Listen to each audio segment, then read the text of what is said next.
ধর্মনগর শহরের একটি দোকান থেকে ব্যাটারি চুরির ঘটনায় দ্রুত পদক্ষেপ নিয়ে এক অভিযুক্তকে গ্রেফতার করেছে ধর্মনগর থানার পুলিশ।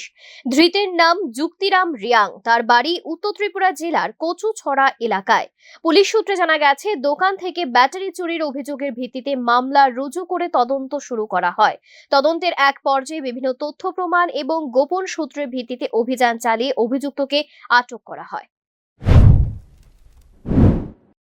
দুপুরে 1:18 অশোক নন্দী, বাবার নাম পীযুষ নন্দী, আলগাপুর, তাই একটা কমপ্লেন করে ওনার দোকানে গতকাল চুরি হয় এবং ব্যাটারি চোরেরা নিয়ে যায়। তো ওনার কমপ্লেন অনুযায়ী আমরা আজকে একটা চুরি মামলা রুজু করি। তো সেই অনুযায়ী এসআই অরূপ দাসকে আমরা আয়ু হিসাবে অ্যাসাইন করি। তো অরূপ দাস কেস এফআইআর পেয়ে তদন্ত নামে সে সিক্রেট সোর্স ইংগেজ করে।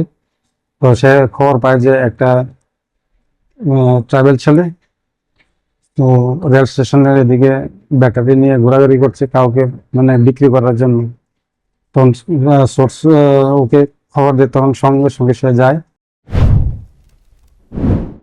পুলিশ আরো জানিয়েছে, চুরির ঘটনায় অন্য কেউ জড়িত রয়েছে কিনা, চুরি হওয়া সামগ্রী সম্পূর্ণ উদ্ধার হয়েছে কিনা এবং অভিযুক্তের বিরুদ্ধে অতীতেও এই ধরনের কোনো অভিযোগ রয়েছে কিনা সে বিষয়েও তদন্ত চলছে। ধৃতকে আদালতে হাজির করে প্রয়োজনীয় আইনি প্রক্রিয়া সম্পন্ন করা হবে বলে জানিয়েছে পুলিশ।